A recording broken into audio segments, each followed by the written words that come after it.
সুবীরের দেহটা ময়নাতদন্তে পাঠানো হয়েছে। যদিও স্ত্রী জয়ার শাড়ি গলায় ফাঁস লাগিয়েছে সুবীর, তবু সুবীরের পরিবার দাবি করেছে এই মৃত্যুর পেছনে কোথাও না কোথাও জয়ার নিশ্চয়ই হাত আছে। হাতে শাখা, কপালে সিঁদুর নিয়ে বারান্দায় বসেছিল জয়া। হিন্দু শাস্ত্রমতে এখনও সধবা জয়া, তবে বৈধব বয়সে ওর দোরগড়ায় দাঁড়িয়ে ওর দিকে মুচকি হাসছিল।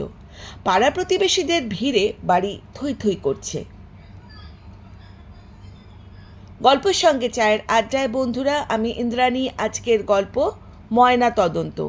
আপনারা যারা আমার এই চ্যানেলটিকে প্রথমবার শুনছেন, যদি চ্যানেলটিকে ভালো লেগে থাকে, কাহিনীটি যদি আপনাদের পছন্দ হয়ে থাকে, তাহলে চ্যানেলটিকে সাবস্ক্রাইব করবেন এবং আপনাদের নিশ্চয়ই আপনাদের মতামত জানাতে ভুলবেন না, এবং পারলে একটি লাইক দেবেন।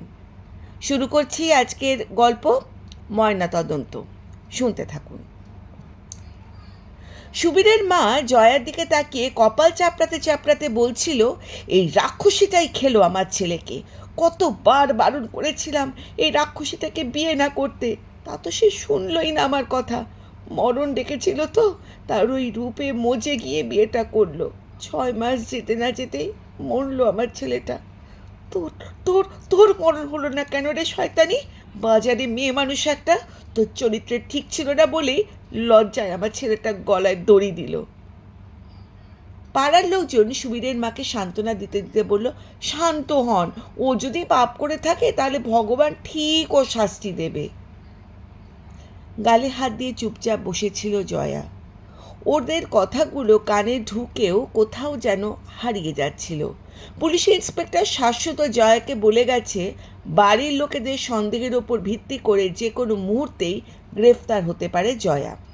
আগে ময়না তদন্তের রিপোর্টটা আসুক, তারপর জয়ার আগামী ভবিষ্যৎ নির্ধারিত হবে।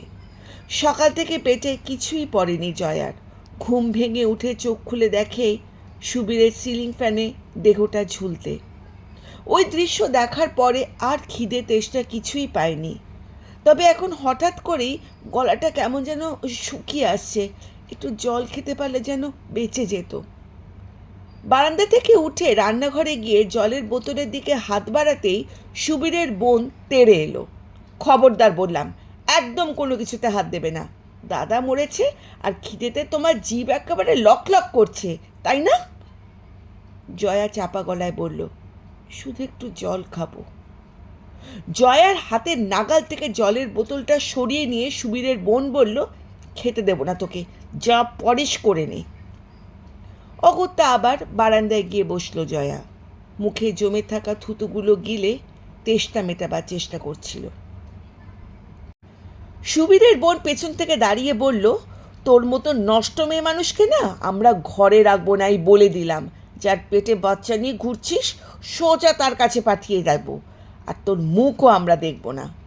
বাচ্চার কথা বলাতেই জয়া অজান্তেই নিজের পেটে হাত দিল। ওর মনে পড়ল ডাক্তার বলেছিল এই সময় অভুক্ত থাকতে নেই। আহারে, বাচ্চাটার না জানি কত কষ্ট হচ্ছে। পাড়ার লোকেরা অনেক কিছু শোনালো জয়াকে। সুবীরের বোনকে ডেকে বলল, তোমরা নেহাতে ভালো মানুষ, তাই এখনো বাড়ি থেকে বের করে দাওনি। অন্য কেউ যদি হতো পিটিয়ে বাড়ি ছাড়া করতো। ক্লান্ত অবসন্ন শরীর নিয়ে লোকের সাপ সাপান্ত গিলে তেষ্টা মেটাচ্ছিল জয়া। বেলা বাড়ার সাথে সাথে রোদটাও বাড়ছিল। মাথাটা কেমন যেন ঘুরে যাচ্ছিল জয়ার। চারপাশটা ধীরে ধীরে কেমন যেন অন্ধকার হয়ে আসছিল। হঠাৎই একটা জলের বোতল কে যেন ও চোখের সামনে ধরে নিয়ে বলল, জলটা খেয়ে নিন। জয়া তাকিয়ে দেখল পুলিশ ইন্সপেক্টর শাশ্বত। জয়া বিন্দুমাত্র দেরি না করে শাশ্বতর হাত থেকে বোতলটা ছিনিয়ে নিয়ে ঢক ঢক ঢক ঢক করে জলটা খেতে শুরু করলো। জলগুলো ওর গাল বেয়ে পড়িয়ে যাচ্ছিল আর শাড়িটা একেবারে ভিজিয়ে দিচ্ছিল। 2 সেকেন্ডে বোতলটা খালি করে শাশ্বতকে ফিরিয়ে দিল জয়া। শাশ্বত বলল, ময়না তদন্তের অস্বাভাবিক কিছুই চোখে পড়েনি। সুবীরবাবু আত্মহত্যাই করেছেন। তবে এর পেছনে যদি আপনার কোনো হাত থেকে থাকে, সুবীরের পরিবার অবশ্য সেটাই বলছে, তাহলে কিন্তু আপনাকে গ্রেফতার করতে বাধ্য হব। জয়ার শাড়ির আঁচল দিয়ে গাল লেগে থাকা জলগুলো মুছতে মুছতে বলল, সুবীরের সাথে সাথে আমারও যে ময়না তদন্ত হলো তার রিপোর্ট জানতে চাইলেন না তো? জয়ের কথায় কিছুটা অবাক হলো শাশ্বত। আপনার ময়না তদন্ত মানে? জয়া হেসে বলল, বুঝতে পারলেন না তো? সকাল থেকে আমাকে নিয়ে যে কাটাছেঁড়া চলছে, শুধু আমি না, আমার পেটের সন্তানকেও এরা বাদ দেয়নি। তাই বললাম, কাটাছেঁড়া শুধুমাত্র সুবীরের হয়নি, আমারও হচ্ছে। জয়ার কথা সুবীরের মা দাঁত খিচিয়ে বলল, পোড়ামুখীর কথা শোনো, আমার ছেলেটাকে খেয়েও খিদে মেটেনি ওর। এবার বাড়ির সকলকে উগড়ে তবে ওর শাস্তি হবে। জয়া আনমনাভাবে শাশ্বতকে বলল, আমাকে বরং গ্রেফতার করুন, তাহলে অন্তত না খেয়ে তো আর মরতে হবে না। এখানে তো ওরা আমায় খেতে দেবে না, আর আমার যাওয়ার তো কোনো জায়গাও নেই। পড়াশোনাটা তো তেমন জানি না, তাই ভালো কাজও আমার কখনো জুটবে না। আর অসৎ পথে টাকা রোজগার করার মতন সাহস তো আমার নেই। কিন্তু বাঁচতে তো হবে আমাকে, সে আসছে যে তার জন্য। তাই আমাকে জেলে নিয়ে চলুন, জানেন, ও ওখানে থাকলে না আমি খাবারটা পাবো, এটাই বা কম কিসের বলুন। শাশ্বত বলল, সবাই আপনাকে দোষী সাব্যস্ত করছে, নিজেকে বাঁচাতে আপনার কিছুই কি বলার নেই? কি বলি বলুন তো? বেঁচেও তো মরে থাকবো। বাপ মা মরা মেয়ে বলে মামার বাড়িতেই মানুষ। এক বান্ধবীর বাড়িতে সুবীরের সাথে আলাপ। আমাকে দেখতে সুন্দর বলে সুবীর বিয়ের প্রস্তাব দিল। পড়াশোনা তেমন জানি না শুনেও আপত্তি করেনি। শান্তশিষ্ট সুবীরকে আমারও মন্দ লাগেনি। চাকরিটা ভালো করে সেটা জেনে আমি রাজি হয়ে গেলাম। ভাবলাম আমার শান্তি, আমার সাথে সাথে আমার মা বাবা বিয়েও হঠাৎ যেন হাঁপ ছেড়ে বাঁচল তারা। কিন্তু বিয়ের পর বুঝলাম সুবীরের অন্যায়ের প্রতিবাদ করার কোনো ক্ষমতাই নেই। আমার উপর শাশুড়ি ও ননদের অত্যাচার দেখে ও মুখ বুজে সব সহ্য করতো। সে কথা না হয় বাদই দিলাম। রাস্তায় আমাকে নিয়ে বেরোলে কোনো ছেলে যদি আমাকে দেখে কোনো টন্ট করতো বা টিটকিরি দিত, জানেন জানেন ও ভয় পালিয়ে যেত। এমন একটা ভাব করতো যেন আমি দোষী। প্রতিবাদী সত্তাটাই কোনো দিন ছিল না। আমাকে নিয়ে একদিন অফিস পার্টিতে গিয়েছিল। সেখানে ওর বস আমাকে কুপ্রস্তাব দেওয়ার পরেও ও চুপ করেছিল। আমার সম্মান নিয়ে ওর কখনো মাথা ব্যথা ছিল না, বিশ্বাস করুন। একদিন আমায় বলেছিল ওর বস নাকি বলেছে আমি আমি যদি ওনার সাথে সময় কাটাই তাহলে তাহলে নাকি ওর নাকি প্রমোশন করিয়ে দেবে। আমি বললাম, নিজের উন্নতির জন্য আমাকে তুমি ব্যবহার করবে? তখন বলল, তুমি এইটুকু করতে পারবে না আমার জন্য, তাহলে আর কি করলে? আমাকে মরতেই হবে, এই তো তুমি চাও, তাই না? তখন ভাবলাম, যদি কিছু করে বসে ওই লোকটা, আমার কি হবে? তাই রাজি হয়ে গেলাম জানেন, ওর বসের সাথে দেখা করতে গেলাম। লোকটা অসৎ চরিত্রের হলেও আমার সাথে অসভ্যতা করার সাহস পায়নি। ঠাকুর সেদিন আমাকে রক্ষা করেছিলেন। সুবীরের বস আমায় সেদিন বলেছিলেন, তোমার বরকে যতটা গোবছেরা ভাবো ততটা কিন্তু ও নয়। ও শান্ত চরিত্রের পেছনেও অন্য একটা চেহারা আছে, তাই একটু সাবধানে থেকো। সুবীরের প্রমোশন হলো। বাড়ির সবাই খুব খুশি। আর কিছুদিনের মধ্যেই বুঝতে পারলাম আমি মা হতে চলেছি। সুবীরকে বলতেই ও বলল, এই বাচ্চাটা আমার নয়। ওই যে সেদিন ওই বসের সাথে গিয়ে সহবাস করিনি, এটা কিন্তু ও কোনো মতেই বিশ্বাস করতে চাইল না। উল্টা আমায় কি বলল জানেন? আমায় ভয় দেখিয়ে বলল বাড়ির সকলকে আমার এই কুকীর্তির কথা বলে দেবে। আমি তখন নিজের সম্মানহানির ভয়ে ওর পা দুটো ধরে আঁকড়ে কেঁদেছিলাম। বলেছিলাম, আমার তো কোথায় যাবার জায়গা নেই গো, এরকমটা প্লিজ করো না।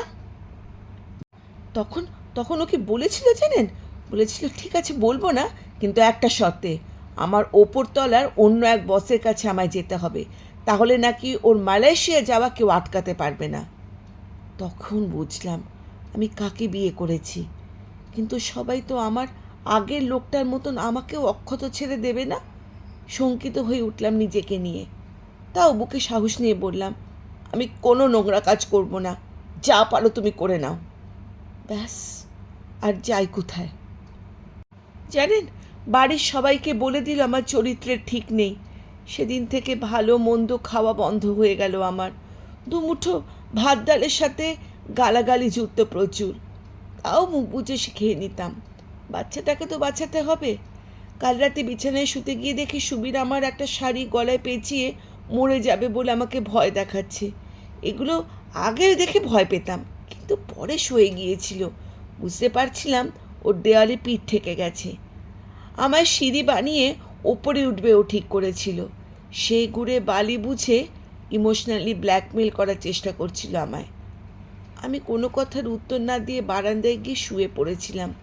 ভেবেছিলাম কিছুক্ষণ পর সুবীর নিজেও ঘুমিয়ে পড়বে, কিন্তু ও যে চিরকালের মতন ঘুমিয়ে পড়বে সেটা বুঝতে পারিনি। আমার মনে হয় নাটক করতে গিয়ে কোনোভাবে ওর গলায় ফাঁসটা লেগে গিয়েছিল। আমি ঘরে ছিলাম না তো, তাই ও কাউকে ডাকতেও পারেনি। কাল আমি ঘরে থাকলে হয়তো সুবীর বেঁচে যেত। পেটে বাচ্চা নিয়ে সারাদিন হাড়ভাঙা খাটুনির পর দুমুঠো খেতে শুলেই আমার যেন চোখে ঘুম নেমে আসে। কালকেও তাই হয়েছিল। তাই সকালে সকালে ঘরে উঠে দেখলাম, কিন্তু তখন সব শেষ। আমি আপনাকে সবটাই বললাম। এবার আপনি যা ভালো বুঝবেন করবেন, তবে আমার সন্তান যাতে একটা সুস্থ শৈশব পায় একটু দেখবেন। ওর জন্যই তো এত লড়াই আমার। এই বলে জানলা দিয়ে আকাশের দিকে এক দৃষ্টিতে তাকিয়ে উড়ন্ত পাখিগুলোকে দেখছিল জয়া। হয়তো মুক্তির স্বাদ পেতে চাইছিল। শাশ্বত দেখছিল জয়াকে, ঠিক যেন যুদ্ধে ধারালো অস্ত্রের দ্বারা ক্ষতবিক্ষত এক সৈনিক, শত ঝড়ঝঞ্ঝার মাঝেও নিজের গর্ভস্থ সন্তানকে বাঁচিয়ে রাখার বদ্ধপরিকর। শাশ্বত বলল, আপনার সন্তান সুস্থ শৈশব পাবে, কথা দিলাম। আমি নিজেও তো সন্তানের বাবা। গাছের ছায়া না পাওয়া রোদে ঝলসানো শৈশবগুলো দেখলে বড্ড কেমন কেমন করে। আপনি আসুন আমার সাথে। জয়াকে গাড়িতে তুলল শাশ্বত। সুবীরের মা চিৎকার করে বলল, আপদ বিদায় হলো। ওর ফাঁসি হলে কালীঘাটে গিয়ে পুজো দিয়ে আসবো আমি। শাশ্বত হেসে জয়াকে বলল, আপনার শাশুড়ির এই যাত্রায় আর কালীঘাট বোধহয় যাওয়া হলো না। শাশ্বত কথা শুনে শুকনো হাসি হাসল জয়া। শাশ্বত বলল, আচ্ছা তো কথা বলবো, সুবীরের কুকীর্তিগুলো বাড়ির লোকদের বললেন না কেন? জয়া বলল, নিজে মা হতে চলেছি তো, তাই সন্তান হারানোর যন্ত্রণা কিছুটা হলেও অনুভব করতে পারি। সন্তানহারা মাকে আর কষ্ট নাই বা দিলাম। কিছুটা পর যাবার পর গাড়ি থামিয়ে দিল শাশ্বত। বলল, নিন এবার নেমে পড়ুন দেখি। কোথায় নামবো? অবাক হলো জয়া। আরে বাবা, ময়নাতদন্তের রিপোর্ট তো বলেছে আপনার স্বামী আত্মহত্যা করেছে, মানে সুইসাইড করেছে। কিন্তু আমার শ্বশুরবাড়ির লোকেরা তো আমার নামে আপনার কাছে। ওহ, তাই বুঝি? কই আমার তো সেরকম কিছু মনে পড়ছে না। মানে আমার যতদূর মনে পড়ছে লিখিত কোনো রেকর্ডও নেই। মুখের কথায় কি আর কাজ হয়? মুচকি হাসল শাশ্বত। জয়া অবাক হয়ে চেয়ে আছে শাশ্বতর দিকে। চিন্তা করবেন না, আমি আপনাকে মাঝ সমুদ্রে ছেড়ে দিয়ে পালাচ্ছি না। জয়ার হাতে একটা চিরকুট দিল শাশ্বত, সাথে কিছু টাকা। দয়মন্তী সেন, সম্পর্কে আমার মামাতো দিদি। কাগজে লেখা ঠিকানায় নিশ্চিন্তে চলে যান। গিয়ে আমার নাম করবেন, আর আপনার একটা ব্যবস্থা দিদি নিশ্চয়ই করে দেবে। যাদের কেউ নেই তাদের জন্যই আমার দিদি আছে। প্রথমে দু একজনকে সঙ্গে নিয়ে গিয়ে কাজ শুরু করলেও আজ মুক্তি নামক একটা স্বেচ্ছাসেবী সংস্থাকে চেনে না এমন কেউ নেই। আপনার যোগ্যতা অনুযায়ী কাজ আপনি পেয়ে যাবেন। লোকের গালি খেয়ে আপনাকে পেট ভরাতে হবে না, এইটুকু বলে দিলাম। কিন্তু আপনি আমার জন্য কেন এসব করলেন? আমি তো এটা বুঝলাম না। ওই যে আপনাকে কথা দিয়েছিলাম যে আপনার অনাগত সন্তানকে আমি একটা সুস্থ শৈশব দেব। আমিও তো একজনের বাবা, তাই আমি মুখ ফেরাতে পারলাম না। আমায় এখন থানায় যেতে হবে। নিন, কেস ফাইলটা বন্ধ করতে হবে তো। আপনি তাড়াতাড়ি এবার যান তো। ওই যে বাসটা আসছে, চটপট উঠে পড়ুন। শাশ্বত গাড়ির একরাশ ধুলো উড়িয়ে নিমেষে উধাও। চিরকুটটা হাতের মুঠোয় নিয়ে নিজের বুকের কাছে চেপে ধরল জয়া। এবার একটা নতুন লড়াই, মাথা উঁচু করে বেঁচে থাকার লড়াই।